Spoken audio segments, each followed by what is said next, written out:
se nos acumula todo. Entonces, lo más importante ahorita es el síndrome meningio. El resto de lo que es el sistema motor lo vamos a tener acá en la diapositiva, ya para entender la presentación. Bueno, para hablar del síndrome meningio debemos entender que anatómicamente nos referimos a la meninge, ¿no es cierto? Como ustedes ya saben, la estructura anatómica que recubre el encéfalo, ¿no es cierto? Y que tiene una repercusión clínica semiológica importante. El producto de la irritación meningia misma, como lo hemos hablado en la primera clase, ¿no? Está además, creo, repetirlo, ustedes lo saben mejor que yo, la pie madre, la arenoide y la dura, ¿no es cierto? Y el espacio subaracnoideo que representa, digamos, el asentamiento de mucha patología de carácter vascular, hemopático, que trae una manifestación irradiada hacia la meninge, ¿no? Por eso hablamos de síndrome meningio, ¿no? Comprende un conjunto de signos y síntomas desencadenados por la irritación meningia, ¿no es cierto? Inflamación de la arenoide, de la pie madre, el líquido cefalorraquídeo, que compromete la definición de meningitis.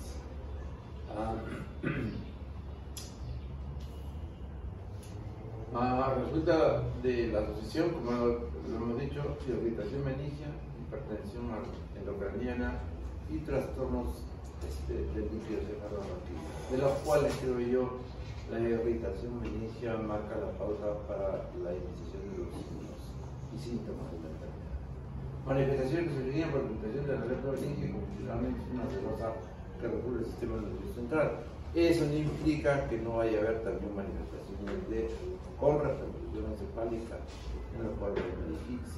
Los primeros síntomas son producto de la irritación meningia, pero posteriormente, de acuerdo a la evolución y la etiología de la enfermedad, también puede haber compromiso de encefálico, ¿no? Puede ser agudo, puede ser crónico, ¿no es cierto? Lo que va, digamos, a marcar la diferencia de los síntomas, ¿no? Causa de origen infeccioso, bacteriano, viral, micótica y parasitaria, vasculares, los cuadros hemorrágicos, tumorales o inmunológicos. Dentro de la infecciosa, ¿qué es la que falta ahí?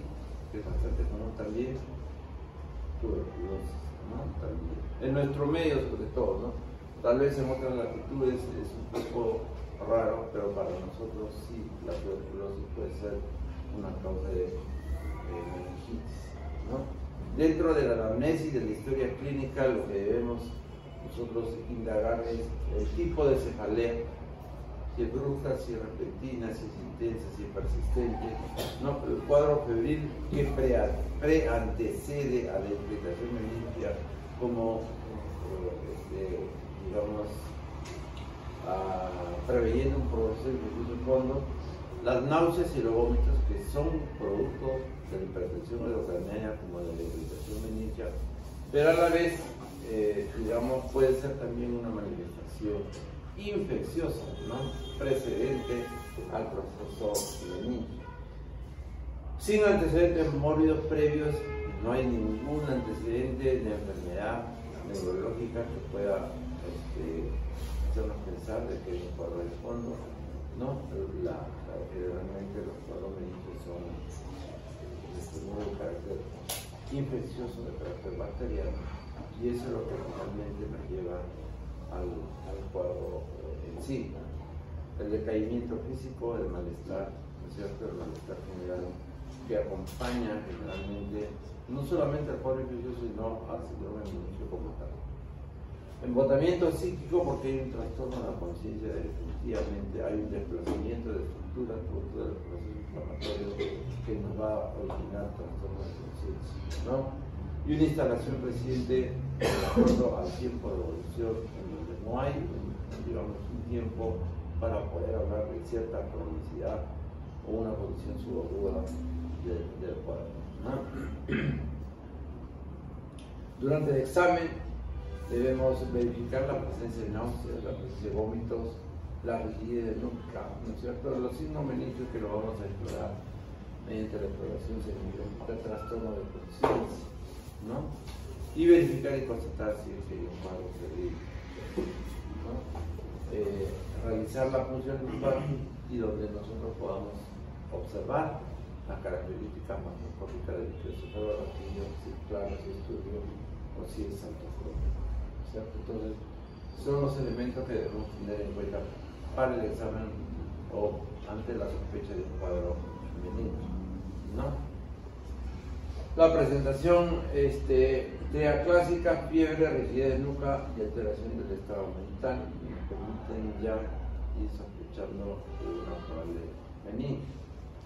Teniendo en cuenta que es una TEA clásica, ¿no? Pero dentro de esta TEA, lo que hay veces podría faltar tal vez sería la fiebre, ¿no?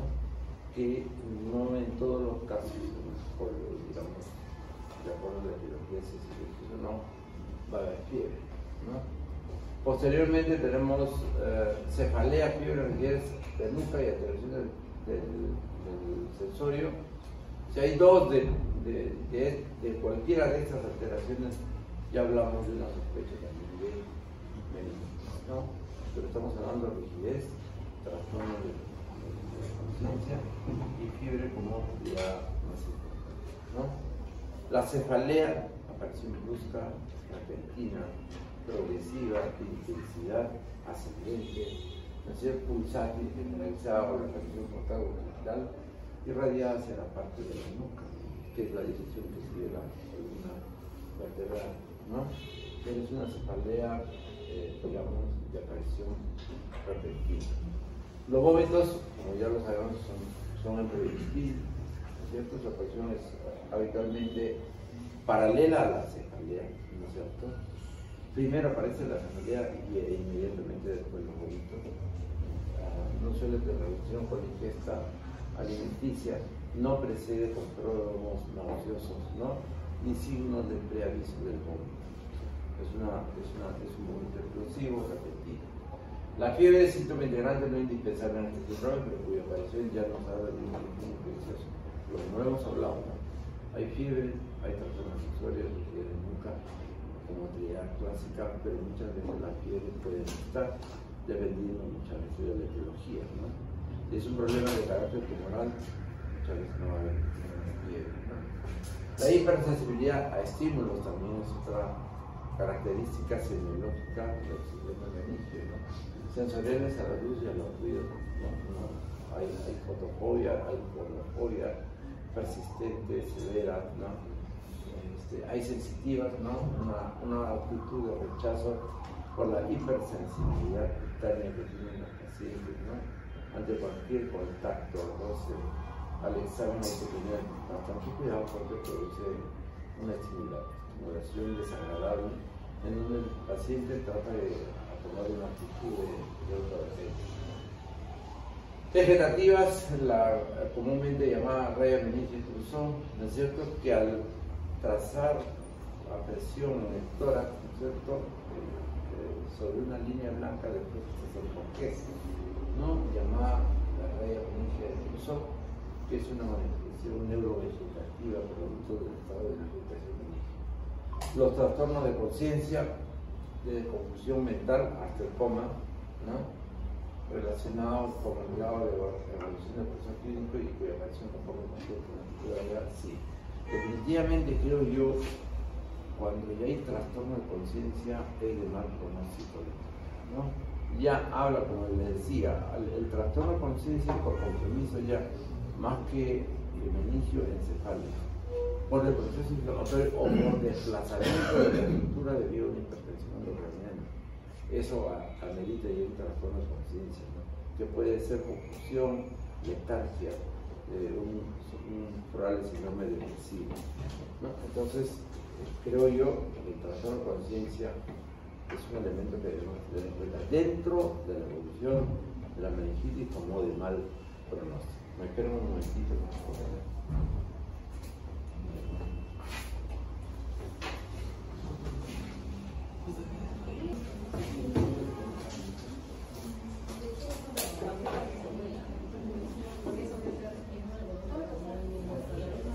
Los cuadros compulsivos también son manifestaciones del síndrome meningio, pueden ser generalizadas, pueden ser focales, indicar complicaciones. O sea, en la búsqueda de la etiología de la meningitis como tal, como problema inflamatorio infeccioso, ¿no? La presencia de un absceso, la arteritis con infarto pueden complicar la evolución y ser manifestaciones, como digo, no como causa de la meningitis, sino como etiología de la presencia de un absceso cerebral. Puede estar originada también por fármacos, ¿no es cierto? O en algunos casos incluso por fiebre, ¿no? Así que son pacientes susceptibles a cuerpo convulsivo post-síndrome febril. Compromisos nervios craneales, aparición de síntomas focales, ¿no es cierto? Ponen en relieve, es parte de la complicación meningia, ¿no es cierto? Y que habla, como yo les decía, de un compromiso parenquimatoso.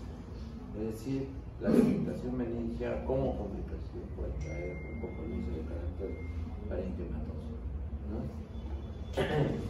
Edema pupilar en infantes fontanelas no depresibles que hablan de una hipertensión, ¿no es cierto? La presencia de cuadro diarreico también como manifestación primaria o secundaria. La rigidez nuca, que creo que es el signo clínico más importante, constante y precoz, que muchos de los síntomas de lo que estamos hablando, ¿no? El paciente comienza a tener dolor, ¿no? Rigidez de la nuca al tratar de flexionar esta y produce la manifestación de cáncer. El cuello se estabiliza en un mismo plano del tronco, ¿no es cierto?, en la almohada. ¿Por qué? Porque el paciente prácticamente está rígido. Flexionando el cuello, intentando llevar el mentón hacia la región externa, hacia la región externa, produce una serie de reflejos propios que hablan de la irritación meningia, ¿no? Esta positividad positiva la lleva a una resistencia y bloqueo de la meningia. Si tratamos de incorporar o flexionar el cuello y no lo vamos a poder hacer, uno, porque presenta dolor, dos, porque hay rigidez, ¿no? Y no puede hacerse. Y ese tipo, ¿saben?, produce efectos sucedáneos paralelos, ¿no? Digamos, con la rodilla, con la boca, un reflejo bucal, una abertura bucal antes de llegar al tórax, ¿no? Que son manifestaciones de irritación meningia, ¿no? Contractura, ¿no?, de los músculos de la cara, el trismo, prácticamente hay una contracción de los maceteros, ¿no? En una fase mucho más evolutiva, ¿no? Y ya hablamos de los signos meningios propiamente dichos, ¿no? El signo del carne colocó al paciente en el decúbito dorsal, el examinador pasa, como están viendo, por detrás, mientras que su mano derecha mantiene las rodillas extendidas. Se sienta al paciente, se impulsa hacia adelante, ¿no es cierto?, y es positiva. Cuando al llegar a la posición de sienta al paciente, flexiona las rodillas. Ese es un kernel. Flexionamos el tronco y dobla las rodillas, ¿no es cierto? Hablamos del signo del kernel positivo para la irritación meningia. El signo del kernel 2 colocó al paciente en el decúbito dorsal, el examinador levanta las piernas de extensión y cuando el miembro llega a su máxima altura, es decir, el signo del kernel 2 produce una flexión de la rodilla del mismo lado, ¿no? Difícil de vencerlo, ¿no? Y es producto de, digamos, de la contractilidad que se da. Es un kernel 2, pero que muchas veces también produce, como vamos a ver más adelante, una irritación del cuello. El paciente trata de incorporar el cuello, ¿no? Pero predominantemente es la flexión de la rodilla ante la extensión superior del miembro que debemos explorar, ¿no? Brusitsky, como el paciente de decúbito dorsal, el examinador pasa sus manos detrás, igual de la cabeza, tratamos de llevarla hacia el pecho, ¿no es cierto?, sobre el tronco, y es positiva cuando el paciente flexiona las rodillas, ¿no? Son muy similares, digamos, en la respuesta con respecto a la flexión de las extremidades, producto de la flexión del cuello, ¿no? La irritación meningia produce un reflejo de este tipo, ¿no? Este venía a ser el Brusitsky, ¿no? El Brusitsky 2, con el paciente en el decúbito dorsal, el examinador flexiona las piernas sobre el mundo y sobre la pelvis, ¿no? Y es positivo si el otro miembro se flexiona. Flexionamos esta extremidad sobre la rodilla y la llevamos sobre el vientre y la contralateral se flexiona, ¿no? Es un Brusitsky 2. Son sucedáneos, ¿no? basta con tener una respuesta para evidenciar de que hay una irritación meningia. No es que tengamos que hacer todo. Además, yo siempre digo, la clínica es la que manda, ¿no? La clínica es la pauta de nosotros para poder hacer un diagnóstico. No podemos pensar que, digamos, necesitamos exámenes auxiliares. La clínica es fundamental. Si tenemos fiebre, si tenemos rigidez de nuca, con una de las pruebas de Kerning o de Brzezinski, con una suficiente, hacemos una confirmación del diagnóstico. Pero lo que queremos es lo más rápidamente llegar a un diagnóstico, ¿no?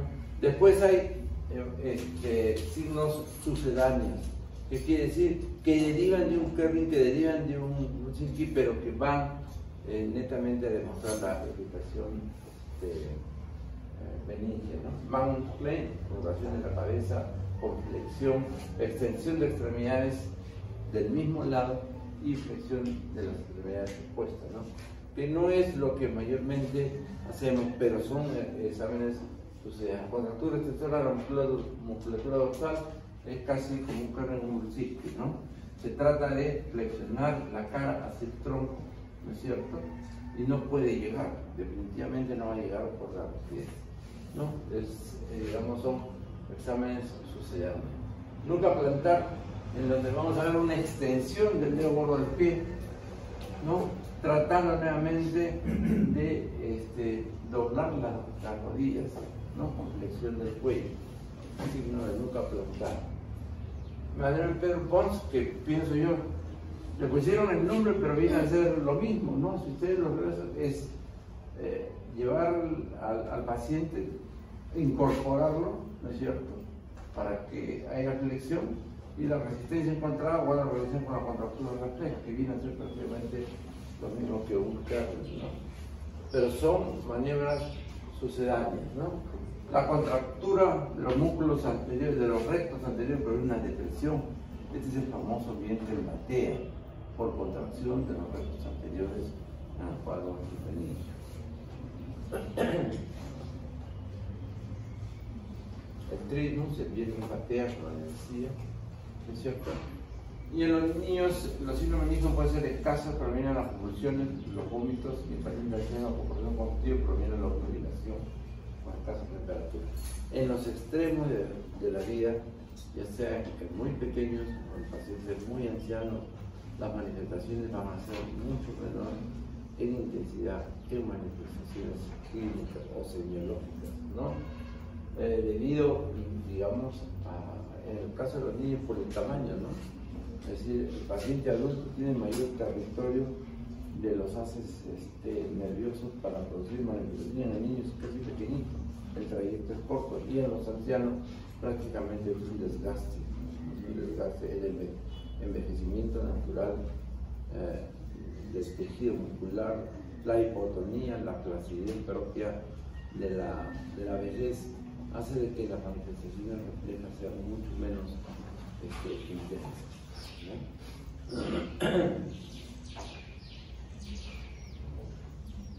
Bueno, este es como un resumen de la contractura evidente, de la contractura subclínica, podríamos decir, ¿no es cierto?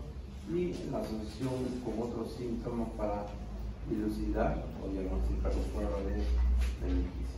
Los epistótonos o posición negativa, sí, que es una contractura inversa, ¿no? El paciente es como una C invertida, el cuello en hiperextensión hacia atrás, los miembros inferiores hacia atrás, hacen como una contractura inversa que caracteriza también. Pero más evidente, estos epistótonos normativos de posición negativa que tienen en relación, por ejemplo, a las contracturas debido al tétanos, por decirlo así, por un ejemplo, ¿no? La maniobra de Lewis, la rigidez, el Kerning, el Brzezinski, signos que vamos a tener en cuenta desde el punto de vista semiológico, y la asociación de los síntomas, fiebre, cefalea, vómitos o convulsión. La hipertensión endocraniana. Si nosotros queremos entender digamos, el porqué de la sintomatología de la hipertensión endocrinea, debemos entender que el compartimiento del cráneo tiene un 10% o poco sangre, líquido cefalorraquídeo un 10% y la masa encefálica un 80%, ¿no? Entonces, entre estos volúmenes, la alteración de cualquiera de ellos es un sinónimo que va a traducir signos o síntomas de hipertensión endocraniana, ¿no? Sangre, líquido cefalorraquídeo y la masa encefálica, en donde mayormente puede haber una pérdida o aumento de volumen sanguíneo, puede haber un aumento del líquido cefalorraquídeo y la masa encefálica es la que se desplaza en una hipertensión endocraniana. Si nosotros revisamos, nos acordamos de la anatomía, la masa encefálica está dentro de la calota craneana, dentro del hueso. Entonces, si nosotros tenemos un aumento del líquido cefalorraquídeo, este empuja la masa encefálica. ¿Por dónde va a salir la masa encefálica?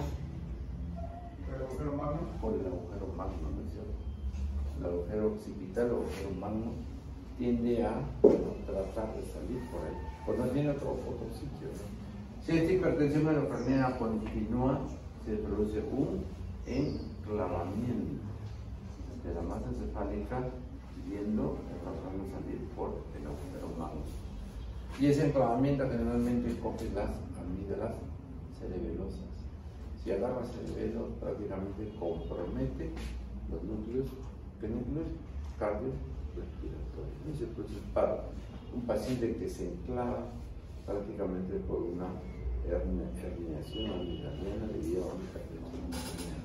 Entonces debemos entender que la masa encefálica es la que se desplaza cuando hay una alteración de sangre. ¿Y cuándo habrá aumento de volumen de la masa encefálica de la hipertensión endocraniana? ¿Cuándo habrá aumento de la masa encefálica? La neoplasia. Entonces la neoplasia va creciendo, ¿no es cierto? Va infiltrando y comienza a ¿qué? A producir un cuadro obstructivo del tránsito del líquido cefalorraquídeo mayormente. Entonces esa obstrucción del flujo del líquido cefalorraquídeo produce un aumento de presión, ¿no? Una hipertensión endocraniana, ¿no? Muchas veces el tumor no se puede operar y lo que se puede colocar es una válvula de pobre, ¿no? Que vaya desde la cavidad craneal, de la cisterna craneal hasta el abdomen. El mismo paciente tiene chuponcito detrás de la oreja para descomprimir y liberar líquido cefalorraquídeo, ¿cierto? Entonces, esto conlleva a entender que la hipertensión endocraniana está básicamente en función al volumen, al desplazamiento de sangre, de líquido cefalorraquídeo y de la masa encefálica. Los valores de la presión intracraneal normalmente de 0 a 10 milímetros de mercurio, un límite máximo de 10 a 20, hipertensión endocrinal moderada es mayor a 20 y severa mayor a 40, ¿no es cierto? En algunas ocasiones, fisiológicamente, ¿no es cierto?, se pueden tolerar presiones transitoриas de 30 a 45 con las dos o respiración aguda y cerrada, como la maniobra de Valsalva, pero que son efectos fisiológicos porque son temporales, no son aumentos o picos de hipertensión endocraniana de carácter temporal. ¿No es cierto? Entonces, si hacemos un resumen, aumenta la producción del líquido cefalorraquídeo, incrementa la presión venosa, aumenta de la masa del tejido cerebral, disminución de la presión del líquido cefalorraquídeo, obstrucción de la circulación del líquido cefalorraquídeo, edema cerebral de origen isquémico, nos pueden llevar a una presión intracraneal aumentada en función a estas tres estructuras que hemos hablado, ¿no?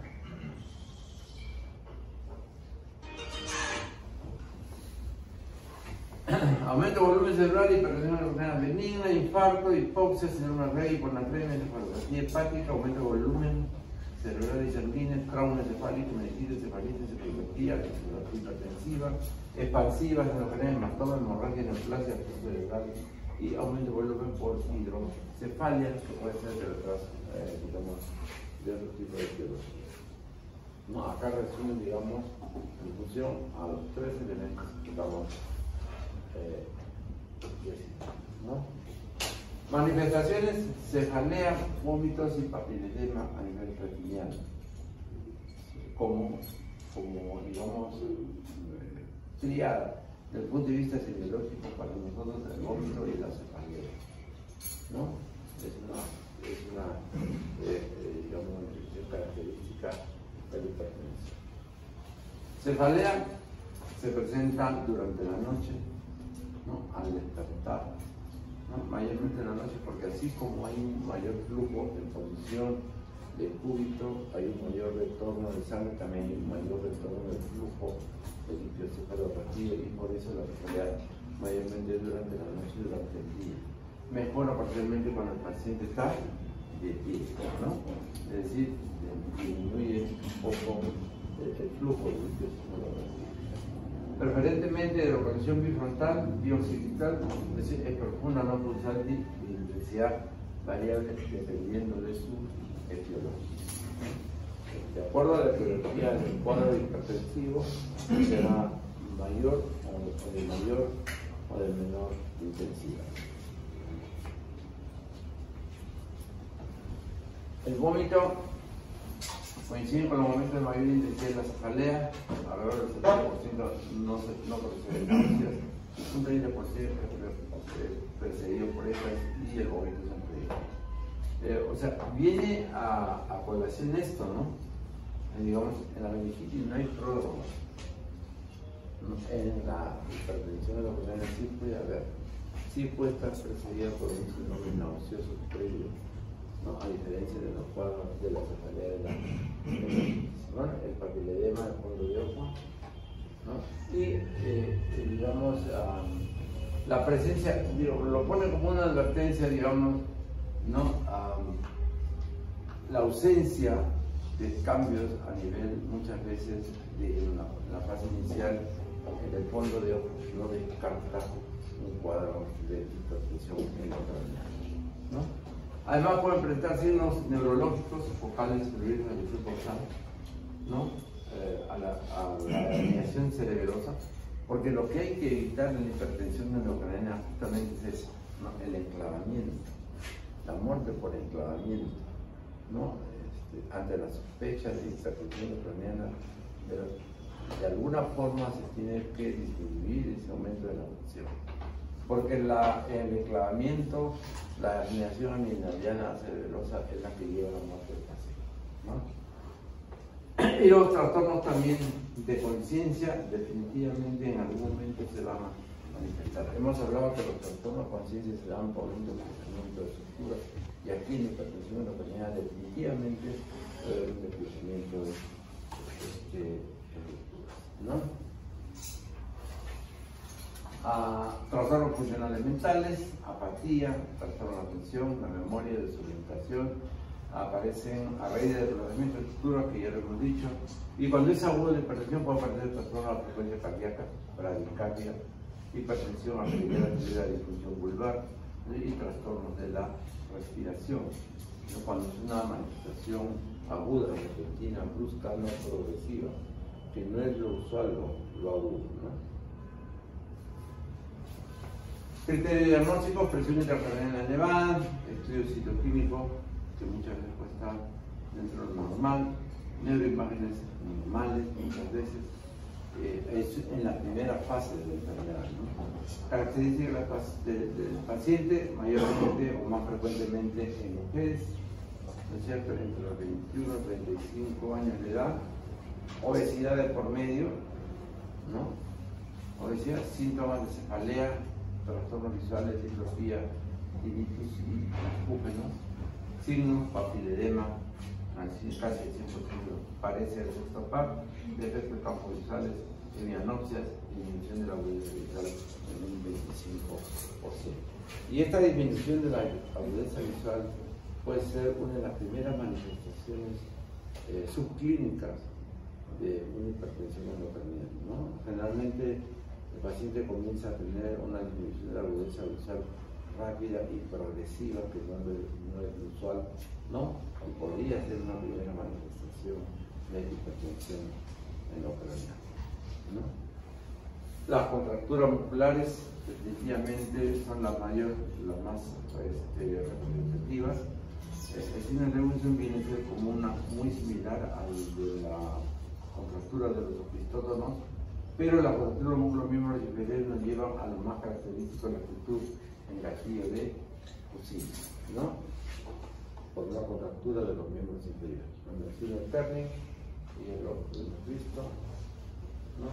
La TORC es lo mismo, digamos, la severidad de la irritación del cuello y la flexión de las rodillas, ¿no? Como le digo, son sucedáneos al Kern y al Wilczynski, que son los más importantes exámenes semiológicos en la búsqueda de irritación meningia o de hipertensión endocrinal, ¿no? Esta es la sintomatología de acuerdo a la edad de los pacientes.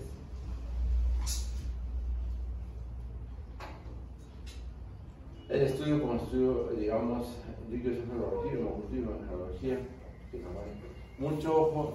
¿Cuál es más beneficioso, la tomografía o la resonancia magnética?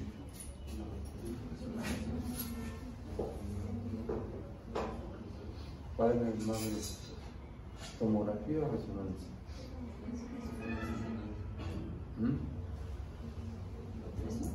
La tomografía tiene sus alcances. ¿Cuál es la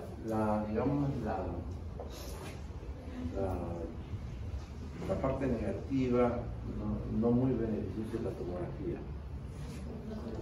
¿Ah? El contraste puede ser en los dos. Tengan en cuenta que el contraste es una sustancia ionizante que puede producir lesión renal, ¿no? Antes de emplear el contraste tenemos que saber qué pasa en los tiroideos, si la función renal está adecuada, porque no podemos tener insuficiencia renal aguda, ¿no? Pero aparte de eso, desde el punto de vista del diagnóstico, ¿cuál es, digamos, lo más, la diferencia?